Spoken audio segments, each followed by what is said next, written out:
Poster নিষিদ্ধ সহ কয়েকটি ইস্যুতে ইসির সাথে ভিন্নমত রাজনৈতিক দলগুলোর।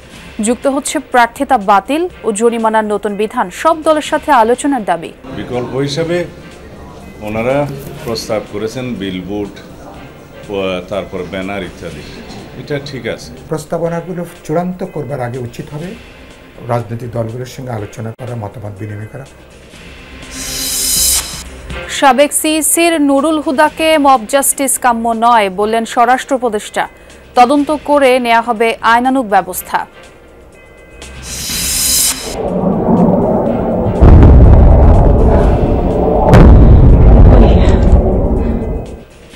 ইরানে ইসরায়েল পাল্টাপাল্টি হামলা চলছেই, খেসারত দিতে হবে তেল আবিবকে। হুঁশিয়ারি খামেনির। অহেতুক যুদ্ধ দীর্ঘায়িত করার পরিকল্পনা নেই নেতানিয়াহুর। টাঙ্গুয়ার হাওরে ওয়াচ টাওয়ার এলাকায় হাউসবোট নিষিদ্ধ করল প্রশাসন। পরিবেশ ও জীববৈচিত্র্য রক্ষায় এই উদ্যোগ।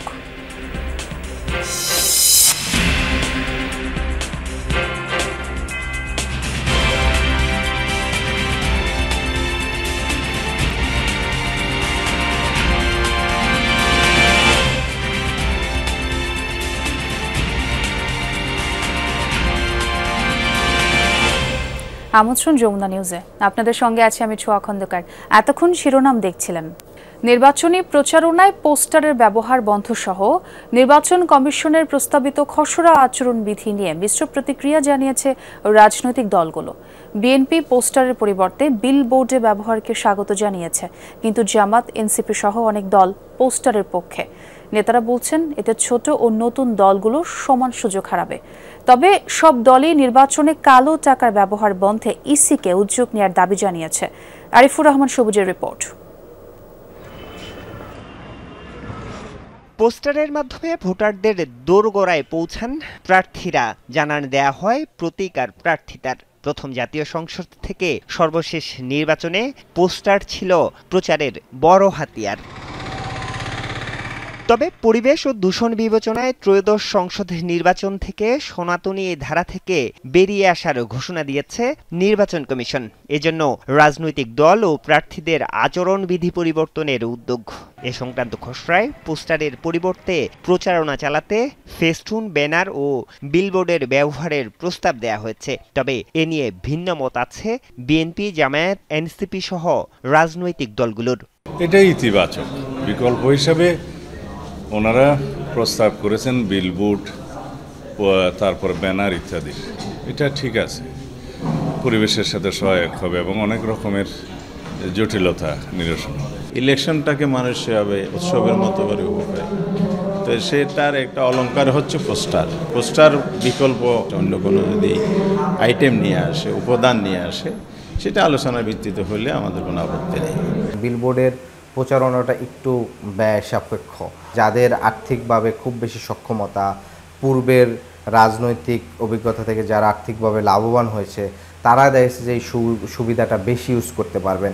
কমিশনের প্রস্তাবিত খসড়ায় আচরণবিধি মানতে দলীয় অঙ্গীকারনামা দেওয়ার বাধ্যবাধকতা রাখা হয়েছে। যুক্ত করা হয়েছে গুরুতর অপরাধে প্রার্থিতা বাতিলের বিধান। তবে এর বাইরে রাজনৈতিক দলগুলোরও কিছু প্রস্তাব আছে। নির্বাচনী ব্যয় নির্বাহের ক্ষেত্রে সরকারই এটা ব্যয়ভার বহন করে, তাহলে এখানে আপনি বড় দল, ছোট দল যাই বলেন, এগুলোর পার্থক্য থাকছে না। আমরা যদি পোস্টার বন্ধ করে আরও অনেক কিছু ওপেন করে দিলাম, যেটা অনেক বেশি টাকার খরচ, তাহলে তো ন্যাচারালি টাকারই দৌড়াতে পারবে। সুতরাং যতক্ষণ না পর্যন্ত পুরো ব্যয়ভার নির্বাচন কমিশন সবার জন্য সমভাবে গ্রহণ না করছে, ততক্ষণ পর্যন্ত এই টাকার খেলা চলতে থাকবে। ধরেন জামালপুরে একটি দল আপনার বিধিনিষেধ অমান্য করে প্রচারণা করছে, আপনার বারবার জানানো হয়েছে, কিন্তু আপনি কোনো ব্যবস্থা নিলেন না, তাহলে সেই আচরণ নিয়ে বিধিনিষেধ দিয়ে আসলে কোনো কিছুই হবে না। সর্বশেষ 2008 সালে আচরণবিধিতে পরিবর্তন এনেছিল ইসি। পরিবর্তিত পরিস্থিতিতে সব দলের সাথে আলোচনার মাধ্যমে যে কোনো সংশোধনী আনা উচিত বলে মনে করেন রাজনৈতিক দলগুলো।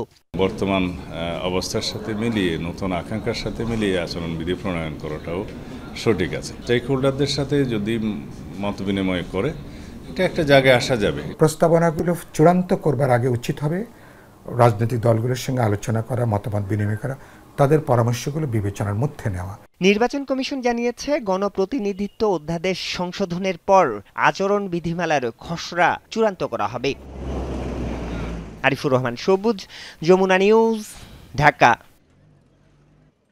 সাবেক প্রধান নির্বাচন কমিশনার নুরুল হুদার সাথে মব জাস্টিসের যে ঘটনা ঘটেছে তা কোনোভাবেই কাম্য নয়। গাজীপুরে এমনটা বলেছেন স্বরাষ্ট্র উপদেষ্টা জাহাঙ্গীর আলম চৌধুরী।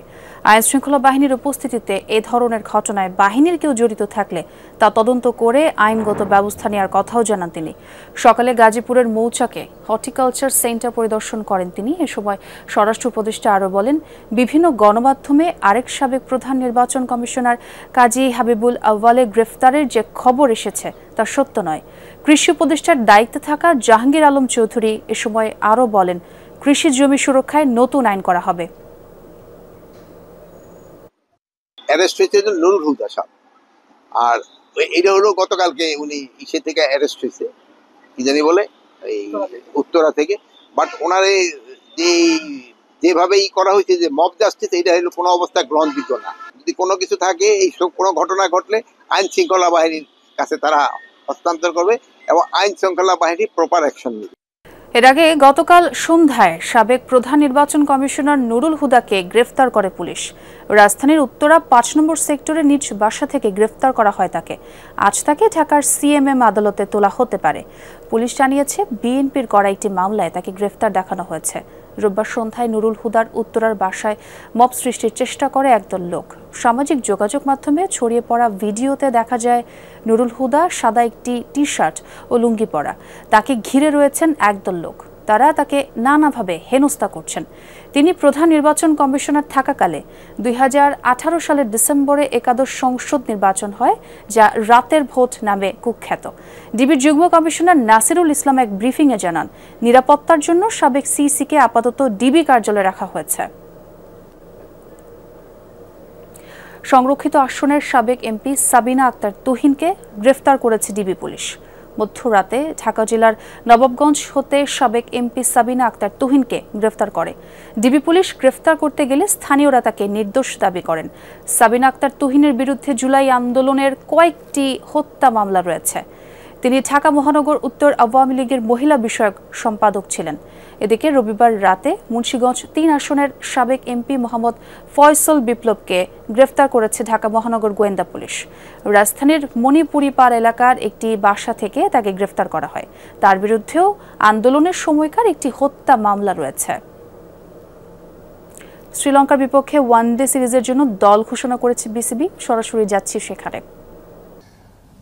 দেখেন, তাকে আপনারা দেখছেন যে তিনি অনুশীলনে ফেরত এসেছেন এবং দল নির্বাচনের আগে আমরা একটা ফিডব্যাক নিয়ে থাকি ফিজিও প্লাস স্ট্রেংথ অ্যান্ড ট্রেনারের কাছ থেকে, এবং একটা লোড ম্যানেজমেন্টের একটা হিসাব আছে। সেই হিসাব করে আমরা যখন মনে করি যে কেউ খেলতে পারবে, তখন সে ব্যাপারটা নিয়ে আরও বিশদ আলোচনা হয় টিম ম্যানেজমেন্ট, ক্যাপ্টেন সবার সঙ্গেই, এবং সেই আলোকে আমরা মনে করছি যে তিনি একদিনের ক্রিকেট এবং টি20 ফর্ম্যাট এই দুটোতেই তিনি অ্যাভেলেবেল থাকবেন। হয়তো রেস্ট্রিকশন থাকতে পারে, সব ম্যাচের জন্য হয়তো না।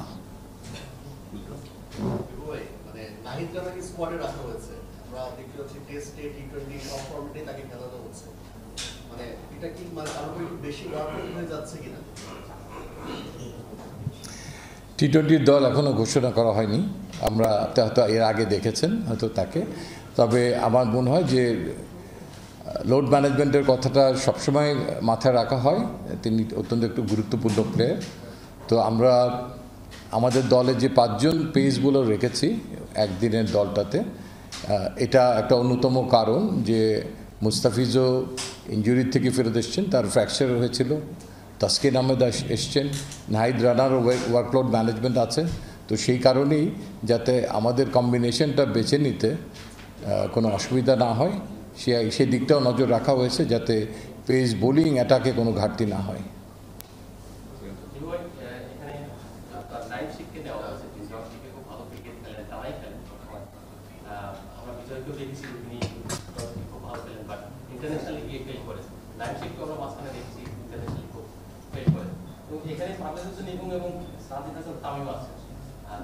এরা দুজন যদি 11-এ খেলে তাহলে কি ব্যাকআপ প্লেয়ার হিসেবে গেল দেখেন, দল নির্বাচনের আগে আপনি কখনোই এই মুহূর্তে আমরা নির্বাচকরা একটা বেস্ট পসিবল কম্বিনেশনের কথা ভাবি।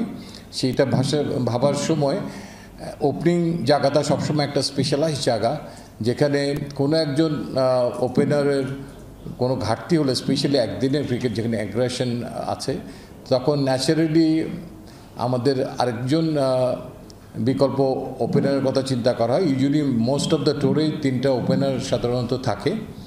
তো সেই আলোকে আমাদের তখন চিন্তা করতে হচ্ছে যে এই মুহূর্তে আমাদের তৃতীয় ওপেনার হিসাবে সবচেয়ে ভালো এবং কে অ্যাভেলেবেল আছে, এবং সেই আলোকেই নাইম শেখ এসছেন টিমে। ইরানের পারমাণবিক স্থাপনায় যুক্তরাষ্ট্রের হামলার পর ইসরায়েলে দফায় দফায় মিসাইল ছুড়েছে তেহরান। হয়েছে ব্যাপক ক্ষয়ক্ষতি। রোববার রাতে সাইরেন বাজতে শোনা যায় ইসরায়েল জুড়ে। আকাশ প্রতিরক্ষা ব্যবস্থা সক্রিয় রয়েছে বলে জানায় তেল আবিব। নিরাপদ আশ্রয়ে থাকার নির্দেশনা দেয়া হয় বাসিন্দাদের। জবাবে ইরানে জোরদার অভিযান চালিয়েছে ইসরায়েলও।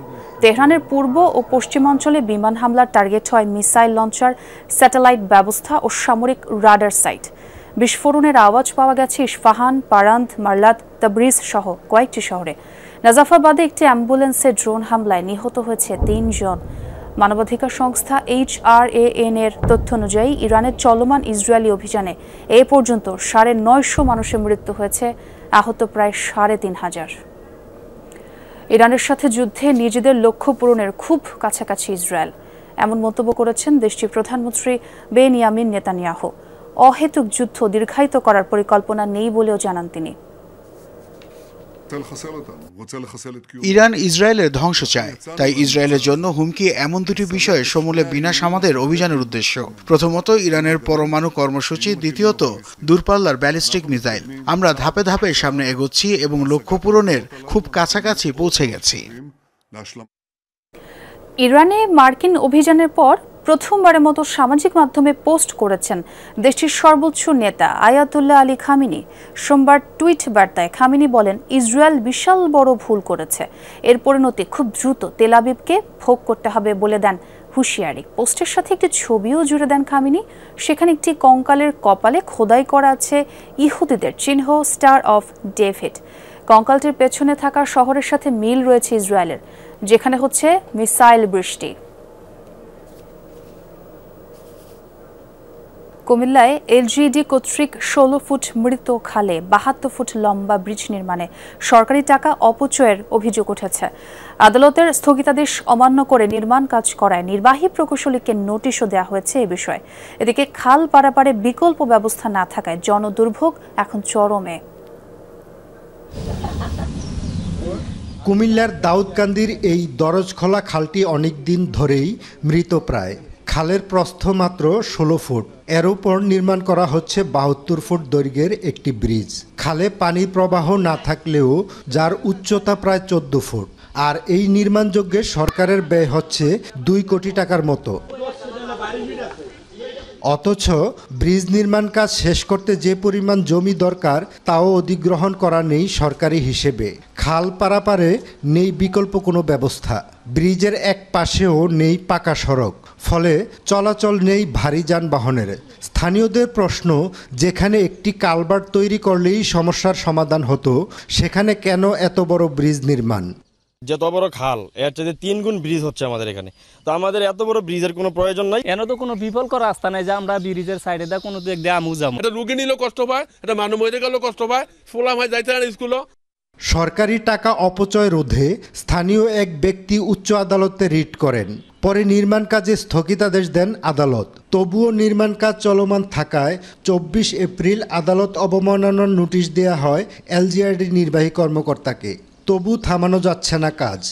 দুর্নীতির পুরা একটা আখড়া ব্যবস্থা কইরাই এই ব্রিজ 16 ফিট খালের উপরে 2 কোটি টাকা ব্যয় ব্রিজ কি কারণে করতেছে এটা একমাত্র ইঞ্জিনিয়ার সাহেবরাই জানে।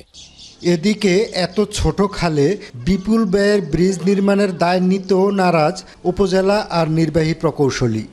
মরা খালের উপর ব্রিজ করা হচ্ছে। এই বিষয়টা মূলত ডিপেন্ড করে আমাদের সদর দপ্তর থেকে ডিজাইন ইউনিট ব্রিজটি ডিজাইন করে এবং তার পূর্বে সয়েল টেস্ট এবং টপো সার্ভে করা হয়। বিভিন্ন জায়গাতে আমাদের বিরুদ্ধে ওয়াটার ডেভেলপমেন্ট বোর্ড অভিযোগ করে যে আমরা ওদের চ্যানেলকে নেরো করে ফেলি, রেস্ট্রিক্ট করে ফেলি। তার কারণ হচ্ছে কি যে ওনারা যেটা বলে যেমন ওনাদের জন্য আমাদের ব্রিজ অনেক জায়গাতে অনেক বড় করতে হয়। ঘূর্ণিঝড় আম্পান প্রকল্পের আওতায় 2023 সালের 10 মে শুরু করা হয় ব্রিজের কাজ। খোকন চৌধুরী, যমুনা নিউজ, কুমিল্লা। জীববৈচিত্র্য রক্ষায় সুনামগঞ্জের টাঙ্গুয়ার হাওরের ওয়াচ টাওয়ার এলাকায় পর্যটকবাহী হাউস বোট প্রবেশে নিষেধাজ্ঞা জারি করেছে স্থানীয় প্রশাসন। রোববার রাতে এক জরুরি বিজ্ঞপ্তিতে জেলা প্রশাসন জানায়, পরবর্তী নির্দেশনা না দেয়া পর্যন্ত হাওরের ওয়াচ টাওয়ার ও আশপাশের এলাকায় হাউস বোট নিয়ে আর যেতে পারবেন না দর্শনার্থীরা। পরিবেশ ও প্রতিবেশের ক্ষতি ঠেকাতেই এমন সিদ্ধান্ত নেওয়া হয়েছে।